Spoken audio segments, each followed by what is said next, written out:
welcome back to another episode of Road Tripper. And as you can see in the background, it's a bit of a dull old gloomy day. It's been a bit wet this morning, had a bit of rain overnight, so I thought I'd do something a little bit different. I thought I'd give you a review on my personal bike, the Indian Challenger. I've had the bike for just under 2 years and I've done about 24,000 kilometres on it. So I thought I'm pretty qualified to give you a review on the bike. So where do we start? Let's start with the bike itself. I'm just going to give you a bit of a turnaround. So here's the Indian Challenger Elite. It's in pearl black. It's got the fixed fairing. I've done a couple of modifications, which I'll go through and give you the likes and dislikes about the bike. Okay, right, well, here's the bike. So starting from the front, you can see there that it has inverted forks, Brembo brakes. Really great stopping power. Never had any problems with that.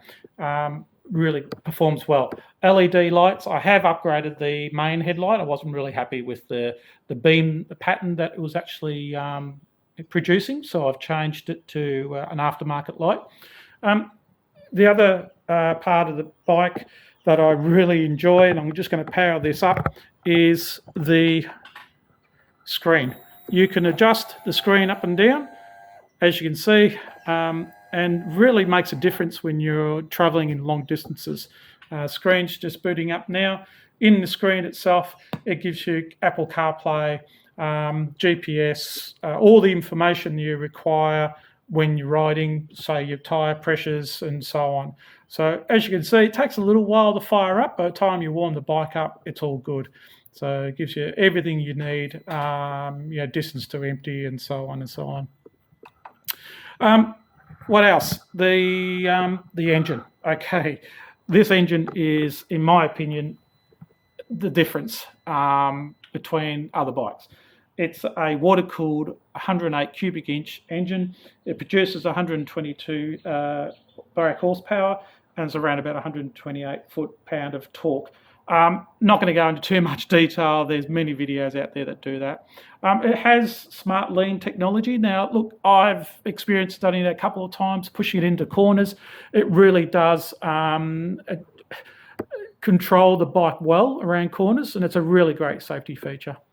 Back shocker. The back is a monoshock, has around about 5 inches of travel, and really sets the bike apart to a lot of other big cruisers out there in the market today. Also, hard panniers. They are lockable by pressing one button, and I'll sort of show you that. There's a little button here on the dash.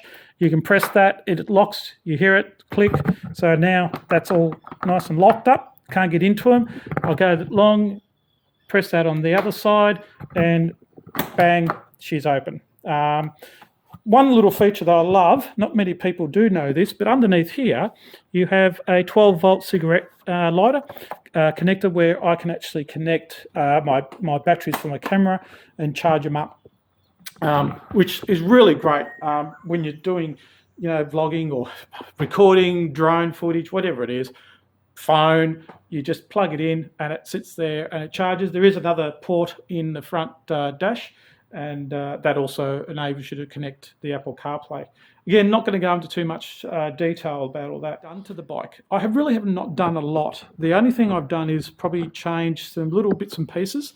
I'm going to just show you now. I've put leather grips just to fatten up the grips. I found that a little bit too skinny for my hands. So that improved. I've put some lowers for winter. That has made a big difference on the bike in cold winter riding, and just improved some of the little bit of the finishes.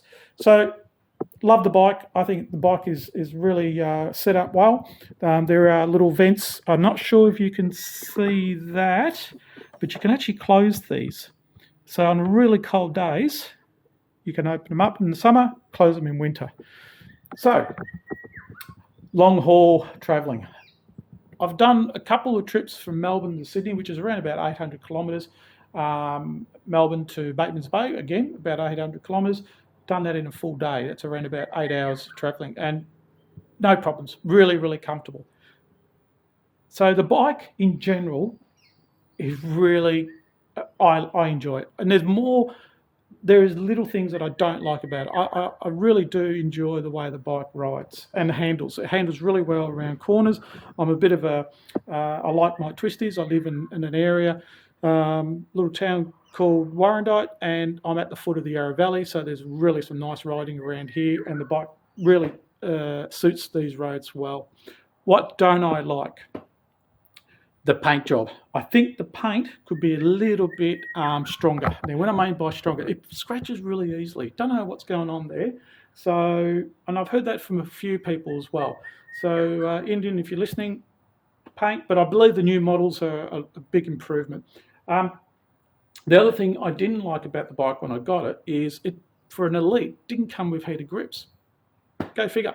So I put heated grips on.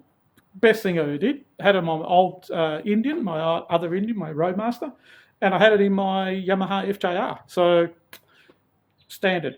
Interesting. But saying that, there are other standard items on this that really does set it apart to other bikes. Yeah, Apple CarPlay, GPS built in. You can create your own maps. Look, that's common stuff, but it's all standard on the Elite. Look, guys, it is really a quick video. I didn't want to go spending too much time on this. I just want to say that, for riding a bike 8 hours in one day, there's not many bikes that you can do that and get off feeling really comfortable. Some of the road conditions that we've had here in Australia lately have been pretty average due to really bad weather conditions. Affected a lot of small towns, and there's a lot of potholes, and the road conditions are quite poor. So I've been able to handle that on this suspension really well. Never been complaining that I've got sore back or sore butt in any way. The screen again makes a big difference. I can control the amount of wind that's coming into my face. Buffering, don't really get any buffering, to be honest. It's really good. So look, please ask questions in the comments if you've got any questions regarding the bike. I'd really love to give you my insight. Like I said, I've had it for just under 2 years. I've done 24,000 kilometres on it. I've had it loaded up with camping gear. I've had it solo. I've had it with a pillion. I've done 1,700 kilometres in 3 days on it. I can give you a fair comment on how the bike handles. Yeah, so please subscribe, leave me comments, and hopefully I can answer some of your questions. Until next time, please, take care, and we will catch up on the road soon. Thank you.